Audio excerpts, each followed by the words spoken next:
నమస్కారం I witness news కి స్వాగతం. హెడ్లైన్ చూద్దాం. చంద్రబాబు విజ్ఞప్తికి కేంద్రం అంగీకారం. ఏపీకి సీనియర్ ఐఏఎస్ అధికారి కేటాయింపు. తెలంగాణలో హరితహారం పేరు మార్పు. ఇక నుంచి వన మహోత్సవం పేరుతో రేవంత్ సర్కార్ కీలక నిర్ణయం.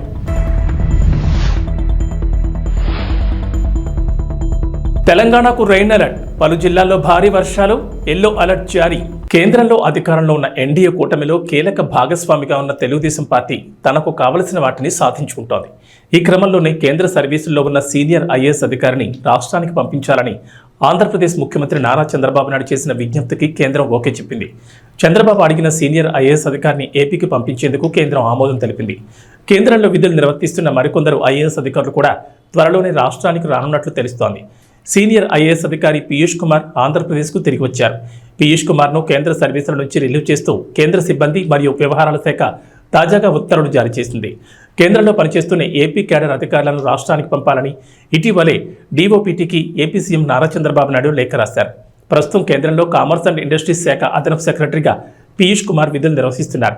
ఆంధ్రప్రదేశ్ రాష్ట్ర ఆర్థిక శాఖ బాధ్యతలను పీయూష్ కుమార్కు అప్పగించే అవకాశాలున్నాయి. పీయూష్ కుమార్ మాత్రమే కాకుండా త్వరలో కేంద్రంలో పనిచేస్తున్న మరికొందరు సీనియర్ ఐఏఎస్లను కూడా ఏపీకి తిరిగి తీసుకొచ్చేందుకు చంద్రబాబు ప్రయత్నాలు చేస్తున్నారు. అరెస్ట్ అయ్యాడని ప్రచారం జరిగిన వైసీపీ నేత, ఆ పార్టీ సోషల్ మీడియా కార్యకర్త వైఎస్ భారతి పిఏ వర్ర రవీందర్ రెడ్డి నిన్న పులివెందులలో జగన్ వద్ద కనిపించారు. పులివెందులు వచ్చిన జగన్ కలిసేందుకు పార్టీ కార్యకర్తలు పెద్ద ఎత్తున క్యాంపు కార్యాలయానికి తరలివచ్చారు. రవీందర్ రెడ్డి మధ్యాహ్నం నుంచి రాత్రి వరకు అక్కడే ఉన్నారు. వైసీపీ అధికారంలో ఉండగా రవీందర్ రెడ్డి గత 2-3 ఏళ్లుగా టీడీపీని, ఆ పార్టీ నేతలను టార్గెట్గా చేసుకుని అసత్య పోస్టులతో సోషల్ మీడియాను ముంచెత్తారు. చివరికి జగన్ సోదరి షర్మిల, వివేక కుమార్తె సునీతను సైతం వదలలేదు. చంద్రబాబు, పవన్ కళ్యాణ్, లోకేష్ పైన అసభ్య పదజాలంతో వ్యతిరేక పోస్టులు పెట్టారు. రవీందర్ రెడ్డిపై ఏపీ, తెలంగాణలోనూ కేసులు నమోదయ్యాయి. సునీత ఫిర్యాదుపై సైబరాబాద్ పోలీసులు కేసు నమోదు చేశారు. షర్మిల కూడా ఆయనపై ఫిర్యాదు చేశారు. ప్రస్తుత మంత్రి మంగళపూడి అనితపై 2 ఏళ్ల క్రితం అసభ్య పదజాలంతో సోషల్ మీడియాలో పోస్టులు పెట్టారు. ఆమె ఫిర్యాదు మేరకు ఏపీ సిఐడి పోలీసులు కూడా కేసు నమోదు చేశారు. వైఎస్ఆర్ కాంగ్రెస్ పార్టీ అధినేత, మాజీ ముఖ్యమంత్రి వైఎస్ జగన్మోహన్ రెడ్డిపై ఏపీ మంత్రి నారా లోకేష్ తీవ్రస్థాయిలో మండిపడ్డారు. ఏలూరు, శ్రీకాకుళం, నెల్లూరు, అన్నమయ్య జిల్లాలో నిర్మిస్తున్న వైసీపీ కార్యాలయాల ఫోటోలను తన ఎక్స్ ఖాతాలో షేర్ చేసిన లోకేష్, ఆంధ్రప్రదేశ్ రాష్ట్రం నీ తాత రాజారెడ్డి జాగీరా అని ప్రశ్నించారు.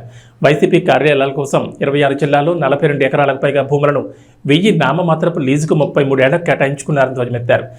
జనం నుంచి దోచుకున్న 500 కోట్లతో ప్యాలెస్లు కట్టుకుంటున్నారని ఆగ్రహం వ్యక్తం చేశారు. నీ ఒక్కడి భూదాహానికి కబ్జా అయిన 600 కోట్లకు పైగా విలువైన 42 ఎకరాల్లో 4200 మంది పేదలకు సెంటు స్థలాలు ఇవ్వచ్చు. నీ విలాసాల ప్యాలెస్ల నిర్మాణానికి అయ్యే 500 కోట్లతో 25,000 మంది పేదలకు ఇళ్లు కట్టివచ్చు. ఏంటి ప్యాలెస్ల పిచ్చి అని ప్రశ్నించారు. నీ ధనదాహానికి అంతే లేదా అని లోకేష్ మండిపడ్డారు. విజయవాడ కనకదుర్గ అమ్మవారి దర్శనానికి నేడు తెల్లవారుజామున కాలినడకన రాజధాని రైతులు బయలుదేరి వెళ్లారు. పొంగళ్ళు చేసి నెత్తిన పెట్టుకుని తొల్లూరు నుంచి కనకదుర్గ అమ్మవారి గుడికి వెళ్లి అక్కడ తమ మొక్కులు తీర్చుకున్నారు. ఎన్డీఏ ప్రభుత్వం అధికారంలోకి వచ్చి అమరావతి నిర్మాణం సాకారమవుతుండటంతో తమ మొక్కులను చెల్లించుకోవాలని అమరావతి రైతులు, రాజధాని పరిసర గ్రామాల రైతులు అమ్మవారి దర్శనానికి బయలుదేరారు. ఈ పాదయాత్రలో రాజధాని 29 గ్రామాల రైతులు పాల్గొన్నారు. 2020 జనవరి 10వ తేదీన గత ప్రభుత్వ హయాంలో అమరావతి ఏకైక రాజధానిగా నిలవాలని మొక్కుకునేందుకు ఇదే విధంగా వెళ్లిన రైతులపై అప్పటి జగన్ సర్కార్ లాఠీచార్జ్ చేయించడం, అదేవిధంగా వారిని అడ్డుకునేందుకు దారి పొడవునా రోడ్డుకు అడ్డంగా ఇనుప కంచెలు ఏర్పాటు చేయడంతో పాటు రాయపూడి పెట్రోల్ బంక్ వద్ద అప్పటి జిల్లా ఎస్పీ విజయరావు భారీగా పోలీసులను మోహరించి ఆయనే స్వయంగా లాఠీలతో రైతులపై విరుచుపడ్డారు. నాటి సంగతులను గుర్తు చేసుకుంటూనే నేడు పాదయాత్రగా అమ్మవారి ఆలయానికి బయలుదేరిన అమరావతి రైతులు కూటమి అధికారంలోకి రావడంతో రాజధాని నిర్మాణాలు పునఃప్రారంభం కావడంతో సంతోషం వ్యక్తం చేశారు. ఆంధ్రప్రదేశ్ అమ్మ దయ ఉంటే అన్నీ ఉన్నట్లే. ఈరోజు అమ్మ దయ ఉంది కాబట్టే రాష్ట్రాన్ని అభివృద్ధి పదంలో ముందుకు నడిపే నాయకుడు సింహాసనాన్ని అధిష్ఠించాడు. ఒకప్పుడు ఈ రాష్ట్రాన్ని 3 రాజధానులు ఒక అనాలోచిత నిర్ణయం తీసుకున్న ముఖ్యమంత్రి గారు మమ్మల్ని ఏం పట్టించుకోకుండా నడి రోడ్డున నిలబెట్టినప్పుడు అమ్మకు చెప్పుకుందాం మా బాధనని వెళ్తుంటే ఇదే రోడ్డుని మా మీద అన్యాయంగా లాఠీచార్జ్, పోలీసులను పెట్టి అన్యాయంగా లాఠీచార్జ్ చేసి ఒక దమనకాండం చేయించారు. ఆ రోజు మా రక్తాన్ని కళ్ళ చూసింది వైసీపీ ప్రభుత్వం. ఇదే రోజు అమ్మ దయ ఉంది కాబట్టే, అమ్మ బిడ్డలు కాబట్టే ఆయన కూడా అమ్మ బిడ్డే ఒక అవకాశం ఇచ్చింది అమ్మ. ఈ 5 ఏళ్లలో తప్పుల్ని తెలుసుకొని మారతాడే ఉన్నని ఆయన ఎప్పటికీ మారక ఈ 5 సంవత్సరాలు రాష్ట్రాన్ని అంధకారంలో నిలబెట్టేశాడు. కాబట్టి అమ్మ ఎలా బుద్ధి చెప్పాలో అలా చెప్పింది. ఈ రోజు 5 కోట్ల ఆంధ్రుల ద్వారా ఓటుతో ఆ ప్రభుత్వాన్ని గద్దె దింపింది. కాబట్టి వారందరికీ ధన్యవాదాలు తెలియజేసుకుంటూ, అలాగే ఇంకా రాష్ట్రాన్ని కాపాడినటువంటి ఈ ముగ్గురమ్మల మూల పుట్టమ్మ బెజవాడ కనకదుర్గమ్మ తల్లికి పాదయాత్రగా మేము కాలినడకన ఇంద్రకీలాద్రి చేరుకుని అమ్మవారికి ధన్యవాదాలు తెలియజేసుకుని మా శక్తి కొలది ఈ చీర సార సమర్పిస్తున్నాము. కాబట్టి అందరూ కూడా రాష్ట్రం సుభిక్షంగా ఉంటుంది, రాష్ట్ర ప్రజలందరూ సుఖ సంతోషాలతో ఉంటారని మేమంతా నమ్ముతున్నాం అమ్మ దయతో. జై దుర్గా, జై దుర్గా, జై భవానీ, వస్తున్నామమ్మా, వస్తున్నామమ్మా, కరుణించమ్మా, కరుణించమ్మా. ఎమ్మెల్యే పదవి కాలం ఎటువంటి ఒడిదుడుకులు లేకుండా 5 ఏళ్ల పాటు విజయవంతంగా ముందుకు సాగాలని, నియోజకవర్గం అన్ని విధాలు అభివృద్ధి చేసేందుకు ఎమ్మెల్యే కొలికపూడి శ్రీనివాస్ తీసుకునే చర్యలకు ఆ దేవదేవుడు చల్లని ఆశీర్వాదాలు అందజేయాలని కుటుంబ సభ్యులకు ఆశీర్వాదాలు అందజేశారు వేద పండితులు. ఈ సందర్భంగా ఎమ్మెల్యే దంపతులకు బొట్టు పెట్టి హారతి అందించి గోత్రనామాలతో ప్రత్యేక పూజాభిషేకాలు నిర్వహించి భక్తులకు తీర్థ ప్రసాదాలు అందజేశారు వేద పండితులు. ఎమ్మెల్యే కొలికపూడి దంపతులతో పలువురు దంపతులు శ్రీ వెంకటేశ్వర స్వామి వారి వివాహ మహోత్సవంలో భాగంగా పీటలపై కూర్చున్నారు. ఈ ఆధ్యాత్మిక కార్యక్రమానికి నియోజకవర్గ వ్యాప్తంగా అధిక సంఖ్యలో భక్తజనులు పాల్గొని వెంకటేశ్వర స్వామి వివాహ వేడుకను భక్తి శ్రద్ధలతో తిలకించారు. ఈ సందర్భంగా భక్తులకు అల్పాహార విందు ఏర్పాటు చేశారు.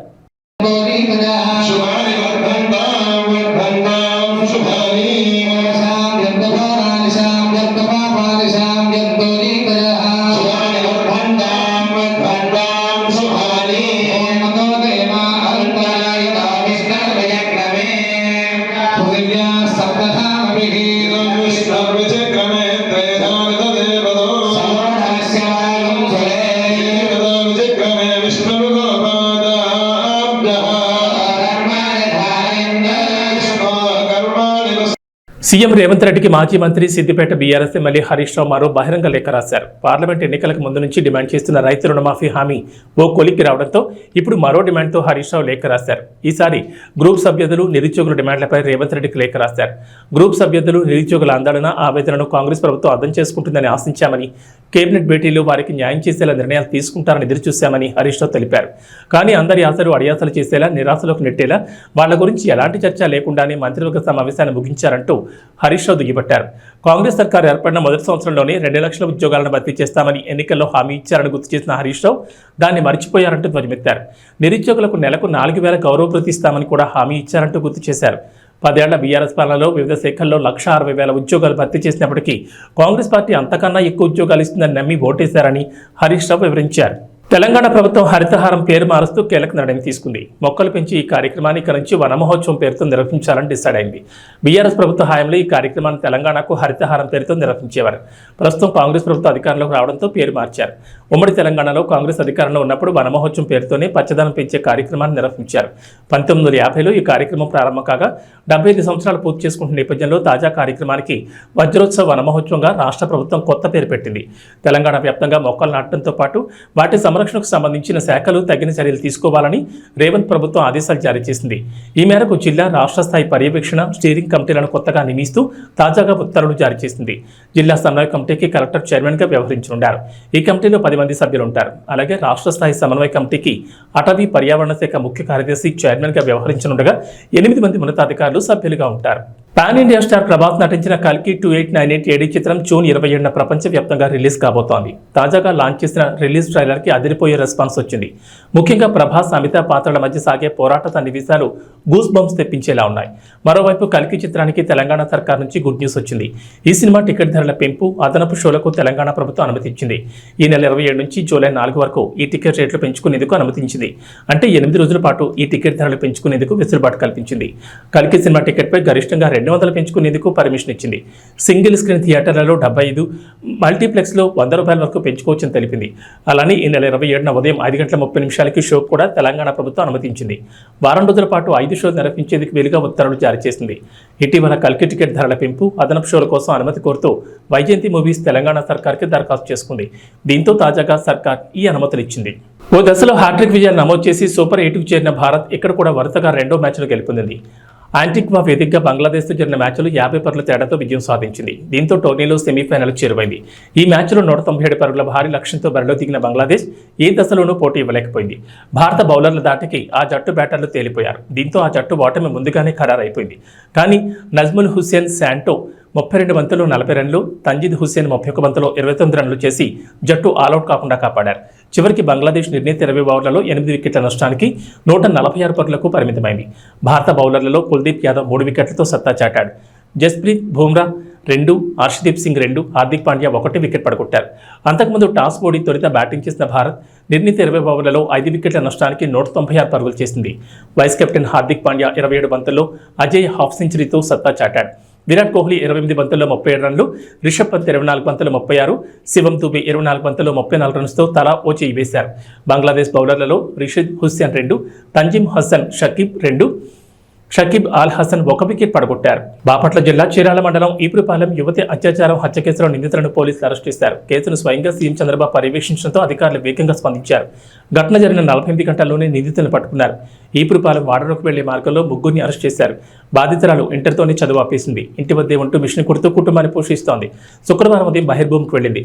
మత్తుకు బానితులైన 2 యువకులు యువతిని చెట్ల పొదల్లోకి లాక్కెళ్లి అత్యాచారం చేశారు. అనంతరం ముఖంపై కొట్టి నోరు ముక్కు మూసి హత్య చేశారు. వీళ్లకు మరో యువకుడు సహకరించాడు.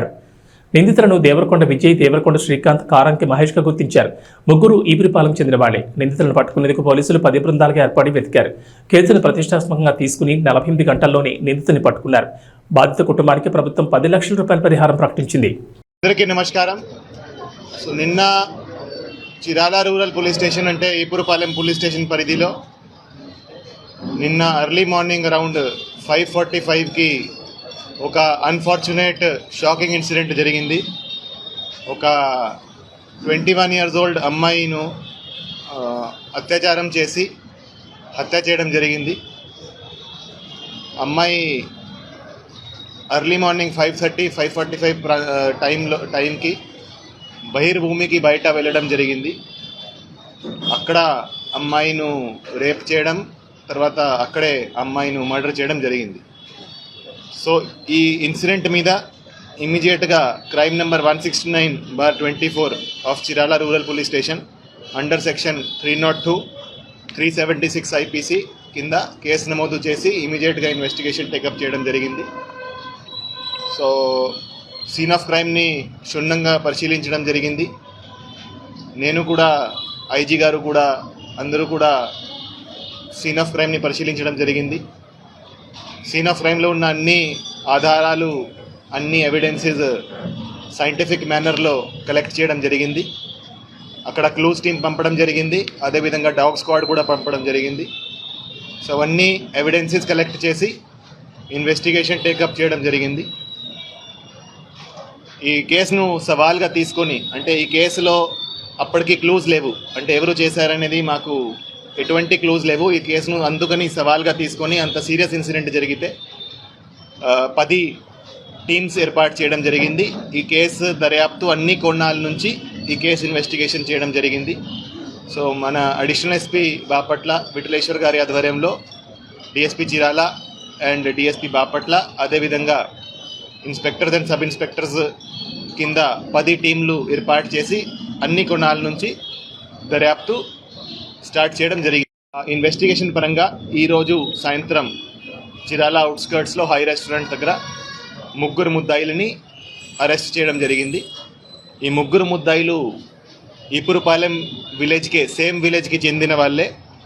A1 Devarakonda Vijay, A2 Karanki Mahesh and A3 Devarakonda Srikanth.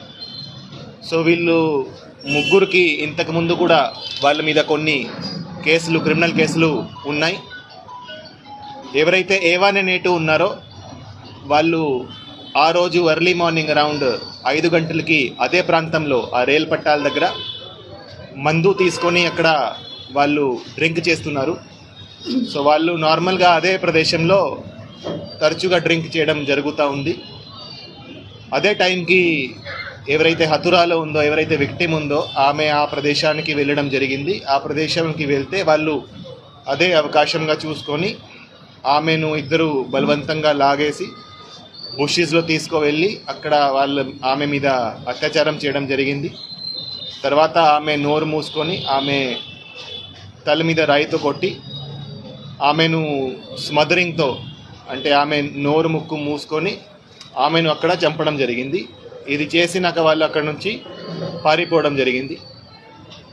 పారిపోయి వాళ్ళిద్దరూ వాళ్ళ ఇంటికి వెళ్ళి అక్కడ వాళ్ళ బట్టల మీద కొన్ని మట్టి తర్వాత కొన్ని ఈ మార్క్స్ ఉన్నాయి.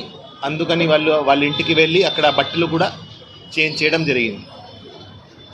దాని తర్వాత వాళ్ళు మళ్ళీ సీన్ ఆఫ్ క్రైమ్కి రావడం జరిగింది. అప్పుడు కొంతమంది వాళ్ళను అక్కడ చూడడం జరిగింది. అంటే వాళ్ళు సీన్ ఆఫ్ క్రైమ్లో మళ్ళీ ఆ రోజు కొంతమందికి కనపడ్డారు. ఎప్పుడైతే బాడీ దొరికే ఆ టైంకి మళ్ళీ కనపడ్డారు. సో అందుకని మాకు వాళ్ళ మీద కూడా అనుమానం వచ్చింది. వాళ్ళ మీద ఇంతకుముందు పాత కేసులు కూడా ఉన్నాయి కాబట్టి వాళ్ళను అరెస్ట్ చేసి విచారిస్తే వాళ్ళు ఈ క్రైమ్కి కన్ఫెస్ చేయడం జరిగింది, వాళ్ళే చేశారని. సో ఎవరైతే A1 and A2 ఉన్నారో వాళ్ళు ఇద్దరు కలిసి ఆమెను బలవంతంగా అత్యాచారం చేయడం జరిగింది. ప్రకాశం జిల్లా టంగుటూరులో కొండేపి నియోజకవర్గంలో అత్యధిక మెజార్టీతో గెలిచిన మంత్రి స్వామికి కొండేపిలో టీడీపీ విజయాన్ని కృషి చేసిన రాష్ట్ర కార్యనిర్వాహక కార్యదర్శి దామచర్ల సత్యాకు ఘన సన్మాన కార్యక్రమం చేపట్టారు టంగుటూరు మండలం టీడీపీ నాయకులు. ఈ సందర్భంగా మంత్రి స్వామి మాట్లాడుతూ అసెంబ్లీలో తాను కూర్చుని పోరాటం చేసిన కుర్చీలోనే జగన్ కూర్చున్నాడని, చేసిన పాపాలు అరాచకాలతో మొహం చల్లలేక ప్రమాణ స్వీకారం చేసిన వెంటనే ఆ కుర్చీలో కూడా కూర్చోకుండా ఆయన బయటకు వెళ్లిపోయారని, ఇదంతా దేవుడు రాసిన స్క్రిప్ట్ అని మంత్రి డోలా బాలవీరాంజన స్వామి జగన్ ఎద్దేవా చేశారు. 3 సార్లు ఎమ్మెల్యేగా గెలిపించిన కొండేపి నియోజకవర్గ ప్రజలకు శిరస్సు వంచి నమస్కారం చేసుకుంటున్నానని తెలిపారు. అనంతరం మండల నాయకులు మంత్రికి శాలువాలు పూలమాలతో సత్కరించారు. ఈ కార్యక్రమంలో కామాని విజయ్ కుమార్, బెజవాడ వెంకటేశ్వర్లు, బెల్లం జయంతిబాబు, మక్కరి వెంకట్రావు తదితరులు పాల్గొన్నారు. అద్భుతమైన విజయాన్ని ఇచ్చేందుకు మీ అందరికీ నేను అభినందనలు, ధన్యవాదాలు తెలియజేస్తాను. ఈరోజు ప్రమాణ స్వీకారం చేశారు. సభలో స్పీకర్ని జరుగుతుంటే మొహం చూపించడానికి వెళ్ళిపోయింది ప్రతిపక్షం. నిన్న కూడా మీరు పేపర్లో చూస్తుంటారు. కరెక్ట్గా 10 నిమిషాల ముందు ఆయన పేరు వస్తుంది రంగం లోపలికి వచ్చాడు. ప్రమాణ స్వీకారం చేశాక ఆయన కుర్చీలో కూడా కూర్చోాల. ఆయన సాంబశివరావు అన్నాడు, నువ్వు పోరాటం చేసి నువ్వు కూర్చున్న సీట్లోకి జగన్ కూర్చోబెట్టు అన్నాడు. అంటే అంతకుముందు నేను కూర్చున్న సీట్ ప్రతిపక్షంలో, జగన్ వచ్చి ఆ సీట్లో కూర్చున్నాడు. ప్రమాణం చేసి కుర్చీలో కూర్చోవాలి సభ్యుడిగా, నేరుగా బయటికి వెళ్ళిపోయాడు. అంటే తప్పులు చేశాడు, మొహం జల్లల. దాన్ని ఒక్కటి చంద్రబాబు చెప్తున్నారు, మనకు వచ్చిన విజయంతో పొంగిపోకుండా నిగ్రహించి అభివృద్ధిని, సంక్షేమాన్ని అందరికీ అందించాలి. గతంలో ఎన్నడూ లేని మెజార్టీలు మనకు వచ్చాయి. అంటే సాంప్రదాయంగా మనకు వేసేదానికన్నా ఎక్కువ మంది ఓట్లేశారు. పైకి కనపడకుండా కూడా ఓట్లేశారు. అందరినీ కలుపుకోవాల్సిన బాధ్యత మన మీద ఉందని చెప్పి చెప్పడం జరిగింది. వచ్చినటువంటి అధికారాన్ని నిలుపుకోవడమే మన ముందున్నటువంటి పెద్ద బాధ్యత. కష్టాల్లో ఉన్నటువంటి ఆంధ్రప్రదేశ్ అభివృద్ధి చేయాలి, అమరావతిని అభివృద్ధి చేయాలి, పోలవరం పూర్తి చేయాల్సినటువంటి బాధ్యత మన ముందున్న కర్తవ్యం కూడా వారు చెప్పడం జరిగింది. ఇప్పుడు మనం చూస్తే 5 ఏళ్లలో నా మీద 11 కేసులు, జనార్దన్ మీద 23 కేసులు, అదేవిధంగా చాలామంది మీద కేసులు ఉన్నాయి.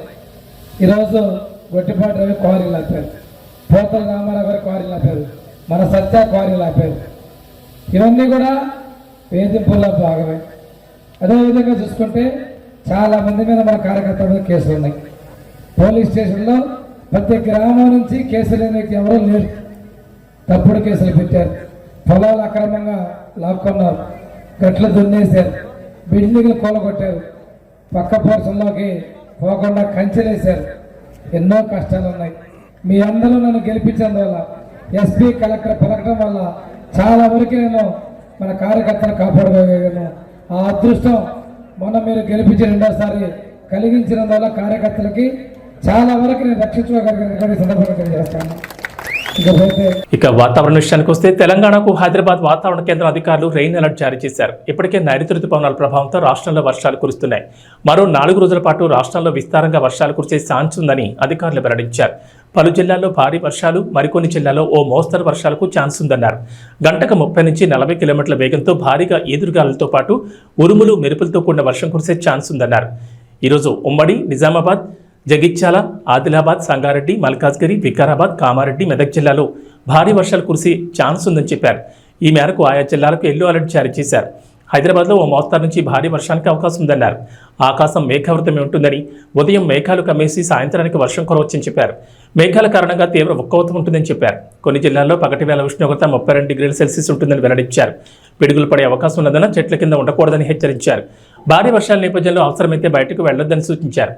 ఇదిలా ఉండగా గత 24 గంటల్లో తెలంగాణ వ్యాప్తంగా పలు జిల్లాల్లో ఓ మోస్తరు నుంచి భారీ వర్షాలు కురిశాయి. ఏవీ బులెటిన్ విశేషాలు. నమస్కారం.